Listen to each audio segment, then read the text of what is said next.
teksa rastisë të lëvizësh në përfshatrat e Shqipërisë, peizazhin e këndshëm që krijon natyra duket sikur e sfumojnë disa shtëpi zabosh, dyert e vjetra dhe muret që mezi mbahen. Braktisja e fshatrave është një realitet që haset shpesh në Shqipëri e që duket se po thellohet dita ditës.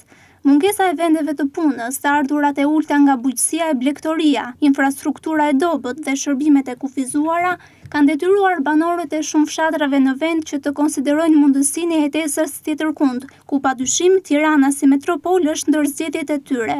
Braktisja e fshatrave ka pasojë jo vetëm sociale dhe ekonomike, por shoqërohet edhe me rreziqe të shumta demografike. Nga viti në vit, gjithnjë e më shumë banorë, veçanërisht të rinjt, po largohen drejt qyteteve ose edhe jashtë vendit në kërkim të mundësive më të mira për punë dhe një standard më të lartë jetese. Si rrjedhoi, shkollat në këto fshatra janë drejt mbylljes, pasi numri një shifror I nxënësve nuk lë zgjidhje tjetër. Aktiviteti ekonomik është tkurrur, ndërsa tokat bujqësore janë lënë ndjerë. Po ashtu ky fenomen po krijon edhe pasoja kulturore, pasi me largimin e banorëve, traditat, zanatet dhe trashëgimia e këtyre zonave rrezikojnë të humbasin.